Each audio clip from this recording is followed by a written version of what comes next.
Hello student, આપણે last લેક્ચરની અંદર ફાઇકોમાઇસેટિસ વર્ગ વિશે ફૂગની અંદર ભણ્યા હતા.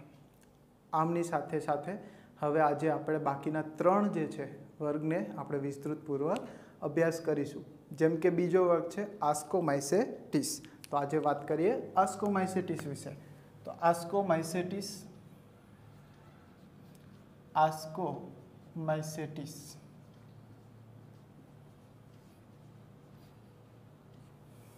આસ્કોમાઇસેટિસ ગ્રુપ વિશે વાત કરીએ. જેમ કે આને કોથળીમય ફૂગ તરીકે ઓળખવામાં આવે છે. કોથળી, કારણ કે અહીં આસ્કી એવો શબ્દ વપરાય છે, કોથળીમય ફૂગ. સામાન્ય રીતના પહેલાં વાત કરીએ, આવા બહુકોષીય છે અને કવકજાળ આપણે કીધું બરાબર છે. પહેલાં તો એની રચના જોઈએ બરાબર છે. રચના તો કે કવકજાળ છે એ કેવી છે? તો એક તો પડદાયુક્ત છે બરાબર છે. અને પડદાયુક્ત અને કેવી છે? સામાન્ય રીતના શાખિત છે. પડદાયુક્ત અને શાખિત છે. ત્યારબાદ આપણે વાત કરી કે સામાન્ય રીતના આવી જે ફંગસ છે એની અંદર જોઈએ તો કે આસ્કી એટલે કે કોથળીની અંદર સામાન્ય રીતના બીજાણુ ઉત્પન્ન થાય છે. ખાસ કરીને જોઈએ તો એના બે ઉદાહરણ છે, પેનિસિલિયમ બરાબર છે અને એસ્પરજીલસ. ઉદાહરણ તરીકે પેનિસિલિયમ અને એસ્પરજીલસ. ખાસ કરીને આને બંનેને સાથે ભણાવું છું. શું કામે?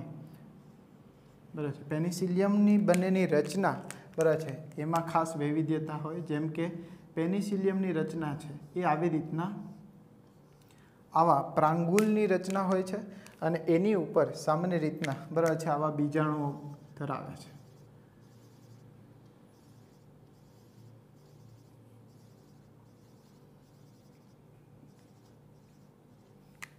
ઓકે, તો આને આપણે વાત કરીએ છીએ પેનિસિલિયમ બરાબર છે. જે આ પેનિસિલિયમ છે આને આપણે કહીશું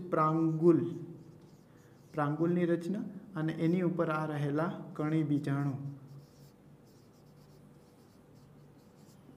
સામાન્ય રીતના આને બહિર્જાત કહીશું કારણ કે ધાનીની બહાર જોવા મળશે. એવી રીતના એસ્પરજીલસ બરાબર છે એની વાત કરીએ તો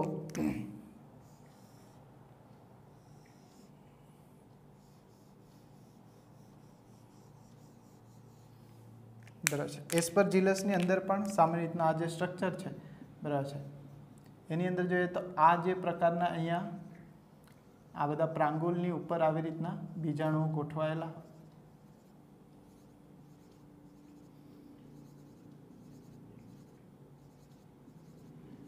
આ ડિફરન્સ છે, પ્રાંગુલની ગોઠવણીમાં ડિફરન્સ છે.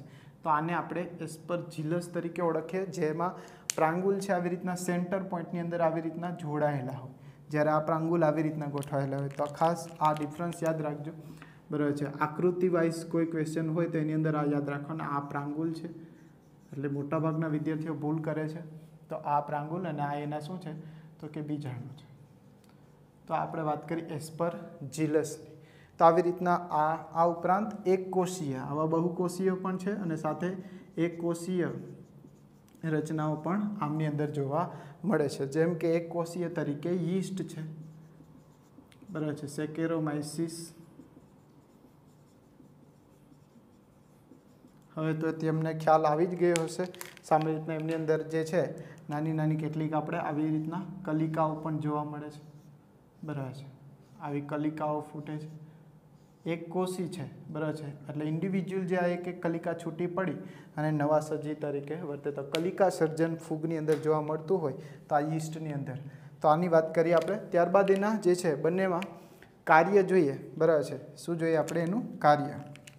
તો કે આ ફૂગની જે છે આસ્કોમાઇસેટિસ એ સામાન્ય રીતના વિઘટકો તરીકે મુખ્ય ઉપયોગી છે. કેવા કાર્ય છે એના? તો મુખ્ય વિઘટકો. આપણે કીધું કે ફૂગ છે એ ફૂગ અને બેક્ટેરિયા એને બે સિવાય વિઘટન થવું બહુ મુશ્કેલ છે. તો આ ફૂગ વિઘટકો જેને ડીકમ્પોઝર તરીકે ઓળખીએ છીએ, ડીકમ્પોઝર તરીકે વર્તે છે. આ ઉપરાંત તેઓ મૃતોપજીવી પોષણ દર્શાવે છે. પોષણની દ્રષ્ટિએ જોઈએ પોષણ તો કે મૃતોપજીવી છે, પરોપજીવી છે અને કેટલાક છાણભક્ષી છે। આ શબ્દ ખાસ યાદ રાખજો, છાણભક્ષી, જેને કોપ્રોફિલસ તરીકે પણ ઓળખવામાં આવે છે, કોપ્રોફિલસ, બરાબર છે। તો આ કોપ્રોફિલસની વાત કરી, બરાબર છે। શું કીધું? કોપ્રોફિલસ એટલે કે છાણભક્ષી, જે સામે રીતના ગાય કે ભેંસના જે પોદળા કહે છે એમની ઉપર જે ઉગી નીકળતી હોય, બરાબર છે, એવી ફંગસ સામાન્ય રીતના આ આસ્કોમાઇસેટિસ ગ્રુપની અંદર મૂકવામાં આવે છે। તો ખાસ એને યાદ રાખશો આપણે, કોપ્રોફિલસ એટલે કે છાણભક્ષી, બરાબર છે। તો આ એમના કાર્ય થયા। ત્યારબાદ એના પ્રજનનની વાત કરીએ, બરાબર છે, તો સામાન્ય રીતના આપણને ખ્યાલ છે કે મુખ્યત્વે બે પ્રકારે પ્રજનન ધરાવે છે, બરાબર છે। એક તો અલિંગી પ્રજનન, બરાબર છે, એની વાત કરીએ અલિંગી પ્રજનન। તો અલિંગી પ્રજનન સામાન્ય રીતના આપણને ખ્યાલ છે કે અવખંડન દ્વારા થતું હોય, બરાબર છે। આ ઉપરાંત અલિંગી પ્રજનન એ બીજાણુ ધાની ધર તરીકે ઓળખાતા, શું કીધું? બીજાણુ ધાની ધર તરીકે ઓળખાતા, બરાબર છે। એમની અંદર સામાન્ય રીતના બહિર્જાત રીતે બીજાણુઓ ઉત્પન્ન થાય છે, અને આ જ બીજાણુઓ જે સામાન્ય રીતના શું થાય છે? અંકુરણ પામે છે, બીજાણુ અંકુરણ પામે છે, બરાબર છે। અહીંયા હું એક એક્ઝામ્પલ માટે ખાસ કરીને એક ઇમેજિનેશન માટેની એક જે છે એક આકૃતિ ડ્રો કરું છું, જેથી આપણને સમજવામાં ખ્યાલ। સામાન્ય રીતના આ જે છે લીવ્સ છે, બરાબર છે, લીવ્સ ઉપર આવી ફંગસ સામાન્ય રીતના જોવા મળે છે। તો આપણે આને યાદ રાખીએ, લીવ્સ ઉપર, આ લીવ્સની સરફેસ છે એની ઉપર જોવા મળતી, બરાબર છે, આ રચના છે,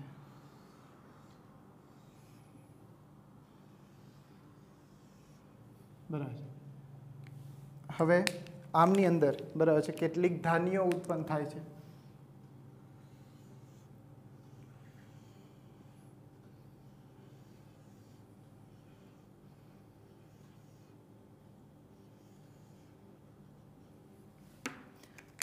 બરાબર। તો આ ધાનીની અંદર નીચેની બાજુએ જોઈએ તો ખાસ કરીને કેટલાક કવક ઝાડની રચના, આ બધા જે સંકળાયેલા છે, બરાબર છે, જેની ઉપર, તો એને આપણે, બરાબર છે, કવક ઝાડ અથવા તો માઇસેલિયમ તરીકે ઓળખીએ છીએ, જેની સાથે આ ધાનીઓ શું છે? સંકળાયેલી હોય, બરાબર। તો આને આપણે કહીએ છીએ કવક ઝાડ અથવા તો માઇસેલિયમ,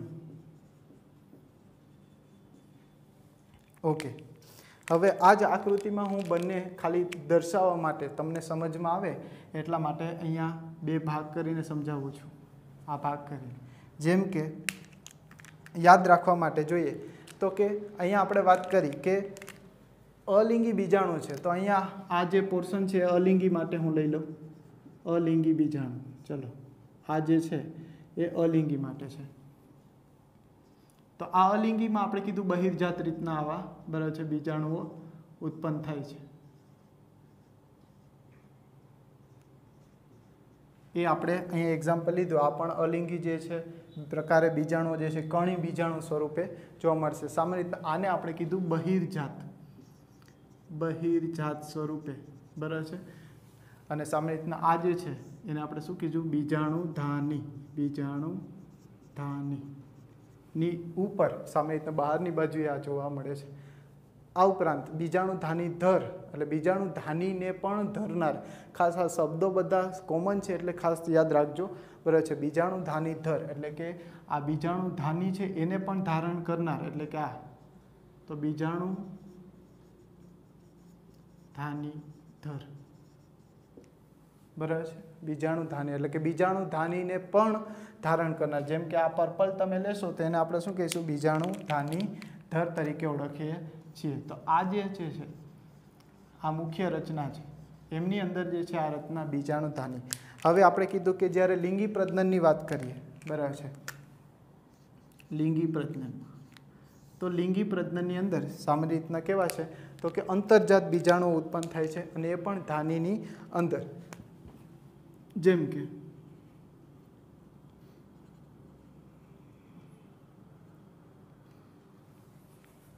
ઓકે, તમારી સમજ માટે મેં અહીંયા વાત કરી હતી કે આ લિંગી તરીકે લીધું, ને આપણે અહીંથી વાત કરીએ તો કે લિંગી, એકચ્યુઅલી આવું બંને સાથે ના હોય, આ માત્ર સમજ માટે છે, બરાબર છે. ખાસ યાદ રાખજો, સમજ માટેની આકૃતિ છે, સમજ માટે, બરાબર. તો આ જે છે એમની અંદર સામાન્ય રીતના આપણે કીધું કે આ અંતરજાત બીજાણુ, આ બીજાણુ કેવા છે? અંતરજાત, બરાબર છે. જેને આપણે ધાનીની અંદર બીજાણુ છે તો આને ધાની બીજાણુ, ધાની બીજાણુ ખાસ યાદ રાખજો, બરાબર છે. અહીંયા હું શબ્દ લખતા જાઉં છું, ધાની બીજાણુ. પેલું આપણે ભણ્યા ધાની બીજાણુ, જેને આસ્કોસ્પોર કહેવામાં આવે છે, ધાની બીજાણુ, બરાબર છે. ધાની બીજાણુ કેની અંદર છે? તો આ કેસરી રંગ દર્શાવ્યો છે એ આપણે ધાની, એટલે કે જે બીજાણુ ધાનીની અંદર છે, બીજાણુ ધાની, બરાબર. તો અહીંયા લખીએ આપણે બીજાણુ ધાની, જેને આપણે આસ્કી તરીકે ઓળખીએ છીએ, જે કોથળી જેવી રચના છે અને એની ઉપરથી જ આમનું નામ આપ્યું આસ્કોસ્પોર, બરાબર છે, અથવા તો આસ્કોમાઇસેટિસ. ત્યારબાદ જે આસ્કી, આસ્કી એટલે કે આ કોથળી, હવે એમને પણ ધારણ કરનાર, બધી કોથળીઓને ધારણ કરનાર એટલે આ ત્રીજી રચના, બરાબર છે, જેને આપણે કીધું બીજાણુ ધાનીધર, બીજાણુ ધાનીધર, અથવા તો એને ફડકાઈ તરીકે પણ ઓળખાય, બીજાણુ ધાનીધર, અથવા તો એને ફડકાઈ તરીકે પણ ઓળખીએ છીએ, બરાબર.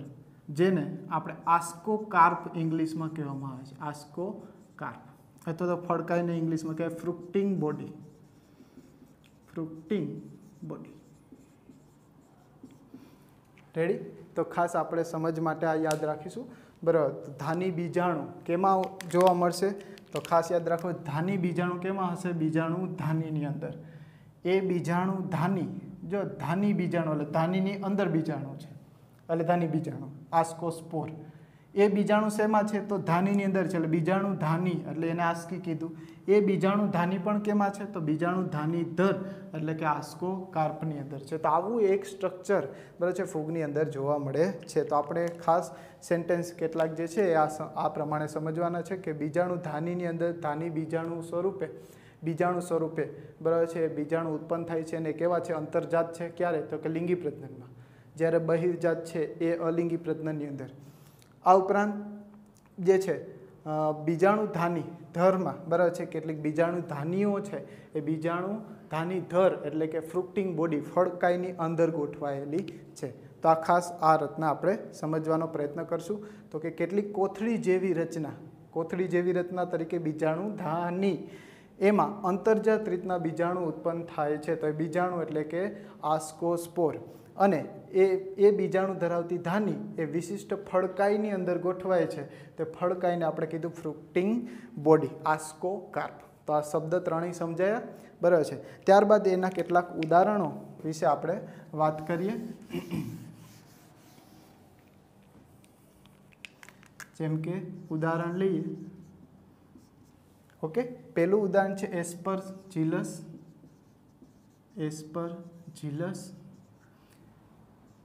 પછી ન્યુરોસ્પોરા, ક્લેવિસેપ્સ, ઓકે, પછી મોરેલ્સ અને બફેલ્સ. તો આ 5 ઉદાહરણો ખાસ કરીને આપેલા છે. આ ખાલી ઉદાહરણ છે. હવે એમના વિશેનું જે કંઈ એક્સ્ટ્રા છે એના વિશે આપણે સમજવાનો પ્રયત્ન કરીએ. જેમ કે એસ્પરજીલસ છે એ સામાન્ય રીતના કેટલાક એસિડના નિર્માણમાં, જેમ કે સાઇટ્રિક એસિડનું નિર્માણ કરે છે, જે તમે આગળ પણ ભણશો. સાઇટ્રિક એસિડના નિર્માણમાં, ગ્લુકોનિક એસિડના નિર્માણમાં, ગ્લુકોનિક એસિડના નિર્માણની અંદર જોવા મળશે. આ ઉપરાંત ન્યુરોસ્પોરા, બરાબર છે, જેને વનસ્પતિ સૃષ્ટિ બિરુદ આપેલું છે, વનસ્પતિ સૃષ્ટિની ડ્રોસોફિલા તરીકે ઓળખવામાં આવે છે. આ એનું ફેમસ નામ છે. કઈ તમને પૂછે કે વનસ્પતિ સૃષ્ટિની ડ્રોસોફિલા કોણ છે, તો આપણે કહી શકશું ન્યુરોસ્પોરા. તો ન્યુરોસ્પોરા ફૂગ છે વનસ્પતિ સૃષ્ટિની ડ્રોસોફિલા છે, કારણ કે એ જેનેટિક એન્જિનિયરિંગની અંદર કે જનીન વિદ્યાની અંદર, બરાબર છે, સંશોધન માટે ખાસ એને ઉપયોગ કરવામાં આવે છે. तो खास याद राखो जनीन विद्यामां बराबर छे जनीन विद्याना बराबर छे संशोधन माटे खास एने जनीन विद्याना संशोधन माटे आनो सौथी वधारे उपयोग थाय छे એટલા માટે આને ન્યુરોસ્પોરા ખાસ યાદ રાખીશું આપણે ક્લેવિસેપ્સ ની અંદર જોઈએ તો ક્લેવિસેપ્સ પુર્પુરિયસ બરાબર છે ક્લેવિસેપ્સ પુર્પુરિયસ નામની ફૂગ છે એમાંથી સામાન્ય રીતના અર્ગોટ રાયપર થતો અર્ગોટ આ ફૂગને લીધે રાયપર અર્ગોટ થાય છે અર્ગોટ નામની ફૂગ અને અર્ગોટમાંથી અર્ગોટીન જે છે કે રસાયણ મળે છે આ ઉપરાંત આમાંથી મળતી રચનામાંથી આપણે એક એલએસડી નામની ડ્રગ પણ બનાવવામાં આવે છે એલએસડી આ તમારે 12મા ધોરણની અંદર આવશે ખાસ કરીને એલએસડી લાઇસર્જિક એસિડ ડાઇઇથેલેમાઇડ આ પ્રકારની ડ્રગ એ ક્લેવિસેપ્સમાંથી મળવામાં આવે છે ખાસ આ પણ એક્સ્ટ્રા છે પણ યાદ રાખજો એલએસડી કેમાંથી નિર્માણ પામે છે તો કે ક્લેવિસેપ્સ પુર્પુરિયસ એલએસડી લાઇસર્જિક એસિડ ડાઇઇથેલેમાઇડ ત્યારબાદ આપણે વાત કરીએ મોરેલ્સ અને બફેલ્સ આ બંને છે એ સુસ્વાદુ વાનગી શેના માટે તો કે એક સુસ્વાદુ વાનગી માટે વાનગી તરીકે સામાન્ય રીતના ખોરાક તરીકે લેવામાં આવે છે જેમ કે કાળા રંગની મોરેલ્સ કાળા રંગની અને બફેલ્સ છે એ પીળા રંગની ખાસ યાદ રાખવાનો મોર છે એ કાળો છે અને બફેલો એટલે ભેંસ એ કેવી છે પીળા રંગની છે આવી રીતના યાદ રાખવાનો પીળા રંગનો બફેલ્સ અને મોરેલ્સ જે કાળા રંગની છે તો આ આસ્કોમાઇસેટિસ ગ્રુપની અંદર બરાબર છે ખાસ કરીને આ ગ્રુપની અંદર આટલા ઉદાહરણ આપેલા છે જે એમસીક્યુ માટે ખાસ પૂછાઈ શકે તો ખાસ અહીંયા યાદ રાખીશું આપણે જેમ કે આપણે કીધું શું આસ્કોમાઇસેટિસ જેને કોથળીમય ફૂગ તરીકે ઓળખવામાં આવે છે એની રચના તો કે સામાન્ય રીતના કવક જાળ કેવી છે બધી પડદાયુક્ત અને શાખિત જોવા મળશે પેનિસિલિયમ અને એસ્પરજિલસ વચ્ચેનો આપણે ડિફરન્સીસ સમજવાનો પ્રયત્ન કર્યો ત્યારબાદ એક કોષી યીસ્ટ તરીકે સેકેરોમાઇસિસ જે છે જેમાં કલિકા સર્જન ખાસ જોવા મળશે બરાબર છે કેવું છે તો કે કલિકા સર્જન દ્વારા બરાબર છે અલિંગી પ્રજનન કરે છે વિઘટકો તરીકે પરોપજીવી તરીકે અને મુખ્ય કહી શકીએ તો કે છાણભક્ષી એટલે કે કોપ્રોફિલસ બરાબર છે છાણભક્ષી તરીકે એ ઉપયોગી છે અલિંગી અને લિંગી પ્રજનન તો અલિંગી પ્રજનન સામાન્ય રીતના બીજાણુ ધાનીધર સ્વરૂપે કહેવાતા એમની અંદર બહિર્જાત રીતના બરાબર છે બીજાણુ ઉત્પન્ન કરે છે અને એ બીજાણુ જ્યારે મુક્ત થાય ત્યારે એમાં બીજાણુમાંથી આવી રીતના અંકુરણ પામી અને એ નવક કવક તંતુ સ્વરૂપે એ સ્પ્રેડ થાય છે એવી રીતના લિંગી પ્રજનનની અંદર કોથળી તરીકે ઓળખાતી બરાબર છે બીજાણુ ધાનીની અંદર બીજાણુ ઉત્પન્ન થાય છે અને આવી કોથળીઓને ધારણ કરનાર કોણ ફળકાય અથવા તો બીજાણુ ધાનિકાય બરાબર છે જેમાં આપણે ત્રણેયના નામ યાદ રાખ્યા કે બીજાણુ છે બરાબર છે અંતર્જાત બીજાણુ એને આસ્કોસ્પોર તરીકે ઓળખાય ધાની બીજાણુ પછી જે કોથળી છે એને બીજાણુ ધાની એટલે કે આસ્કી તરીકે ઓળખાય અને એવી બધી કોથળીઓ છે